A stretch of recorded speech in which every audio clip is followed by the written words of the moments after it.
This ship smells of death. By author David Stelzl. Rodden and Hainer were bored. They were guardians of the walled kingdom of Handura. The guardians were a guild of specially trained swordsmen who were responsible for protecting their respective kingdoms and also all of Tarusa. Today, the two were assigned to harbor duty. That meant they had a quiet day ahead of them, because not a single ship had arrived for 2 days. Even before that, there was not much going on, and rumors were spreading then that there were riots and contagious diseases in the kingdoms across the sea. Whether the rumors were true, they did not know. No ship arrived this morning either. The two then had lunch at the Old Inn, where Hans the owner served them grilled fish. Hans was the only one in Handura who served a fresh lemon with the fish. This time, however, they both got only one half, which they had to share. "Sorry, men. We don't have many of them left. There's no more delivery coming in, after all," said the owner. "That's all right. We're glad you have any left at all," retorted Rodden. Hans then asked if the guards had heard anything about the missing ships, but they had not. Just as they were about to order another beer, they heard a big commotion outside and interrupted their lunch break for it. They were glad that maybe there was finally something to do. A small crowd had formed at the harbor. People were complaining about something, and some were holding their noses. The reason for this reached the guards. It stank horribly of decay and worse. And the smell came from the sea. Shortly afterwards, everyone was amazed at a sight they had long expected to see here. A ship appeared on the horizon. Their excitement was limited when it became clear that the stench was coming from the ship. It was a large, lightly armed frigate. When it docked, a man in black robes boarded first. He had green eyes and black hair combed back. He also looked quite healthy and in good spirits. He smiled briefly at Rodden and Hainer and nodded. Then he paid no more attention to them and called out to the still astonished crowd. "Dear people of Handura, hear me. This was the last ship that will ever arrive at this port. No more will come, for all are dead over there. Whoever is looking for a new job and is interested in what happened across the sea, come to the Guardian's barracks tomorrow evening. Now let me pass, I have an audience with the king." Then the strange traveler weaved his way through the crowd and disappeared. Rodden and Hainer did not have a good feeling about him. It was good that he was planning to come to their barracks. There they could question him and possibly arrest him directly. While they wondered how someone like that could get an audience with the king, the captain also disembarked from the stinking ship. He had the reason for the terrible stench in his wooden wheelbarrow. The two corpses were badly decomposed and had several bite wounds with a greenish glow. "Can you help me?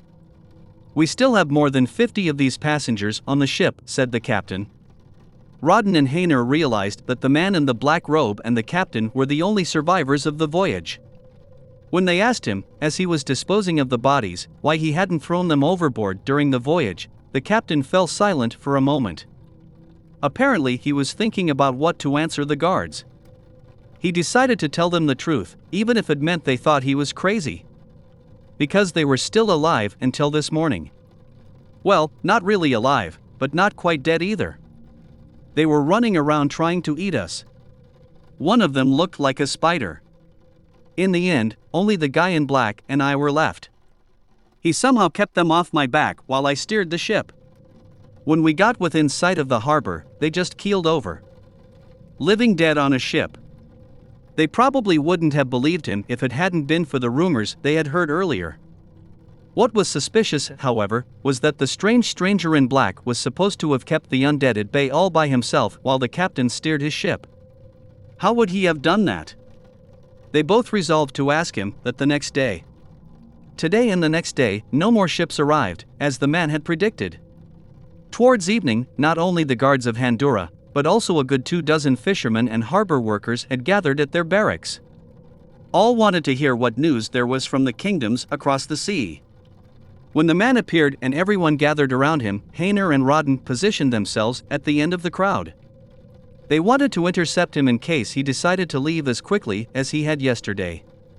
"My dear people of Handura, I am the man of peace. I have come to you today to tell you that all of Handura, indeed all of Tarusa, is in danger. What has happened to the kingdoms across the seas will also happen here. As proof of that, I have brought them something." As he pulled out a small black bag from his robe, the crowd came a little closer. Rodden and Hainer remained in their seats. Out came a pink stone that seemed to glow and made a strange noise. "You see, dear sirs, that I have not exaggerated. The whole of Tarusa is in danger.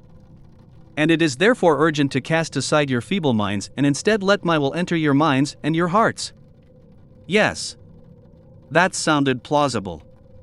Not only Hainer and Rodden, but the other guards, fishermen, dockers, and even the garrison leaders saw it now. Not with their eyes, but with their heads. They saw things that were yet to happen. Tasks they had to do and enemies they had to fight. The man of peace was now in their minds. His voice demanded obedience. The colors and shapes, coupled with his voice, completely engulfed their own will. The man of peace had already moved on, but his new servants still heard him speaking to them in their minds for over an hour. Then the glow of the stone faded. The instructions were clear.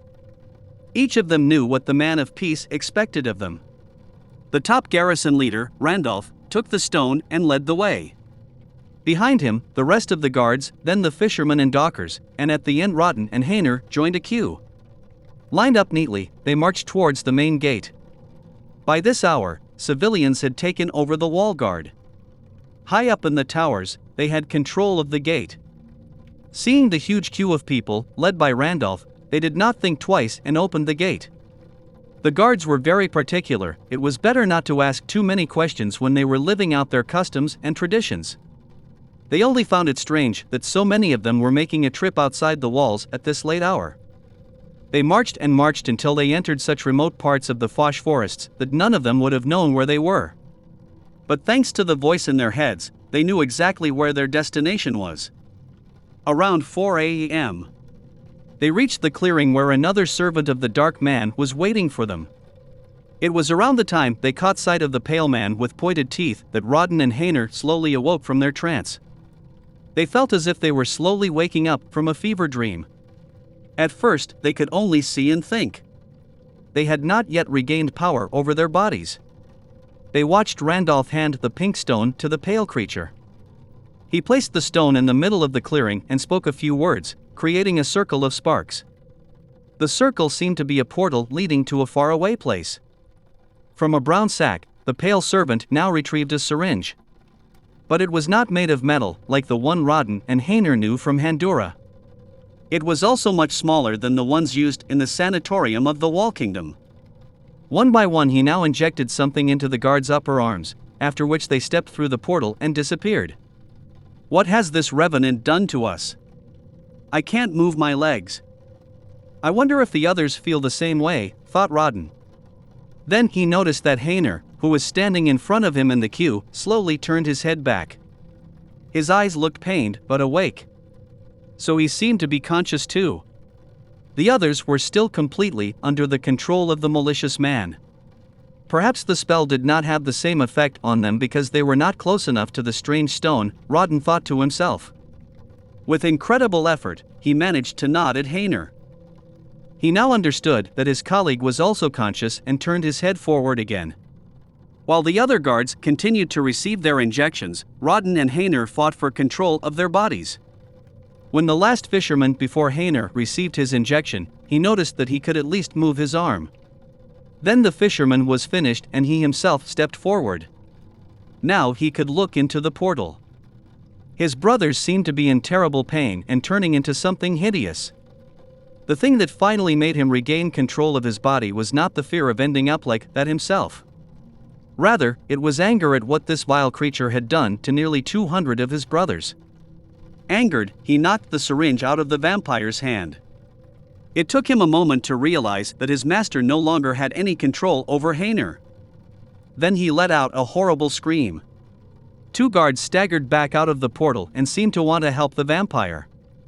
Rodden pushed them aside and then took up the fight with the creature of the night. The vampire was quicker than he had anticipated and dodged his sword thrusts with ease. He screamed again and wanted to get more help from the portal, but Hayner ended it by smashing the pink stone with his sword. Instantly the portal closed. The vampire looked as if he was incredibly afraid. Perhaps of his master's punishment for the failed operation. Rawdon took advantage of the moment of distraction and severed the creature of the night's head. They have them. They have them all. All our brothers are there under its spell, said Hayner. I know. We are the last. The last guardians of Handora. We must find a way to get to where the portal led and free them, Hayner, replied Rawdon. Then her eyes fell on her two brothers who had come through the portal.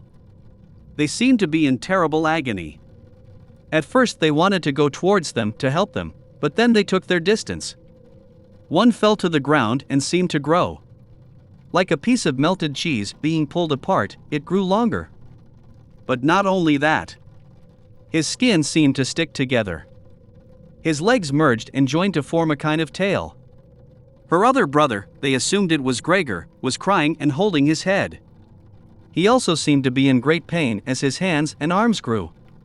His skin burst open, making a sickening sound. Then bristly hairs seemed to grow everywhere and he howled again. The other guard, they could no longer make out who it was, now looked like a human snake. The two had now seen enough and cut off their brothers' heads as well. They suspected that in a few minutes it would no longer be so easy to do so. With anger and sadness in their hearts, they decided to pursue the man of peace. The memory of the orders and plans they had been given were still tangible. He himself was not traveling with his new army but was on his way to the walled kingdom of Saan. It was a long journey, but the prospect of revenge was worth it to them. Hey horror fans! Like my Man of Peace stories? Then subscribe and leave a like.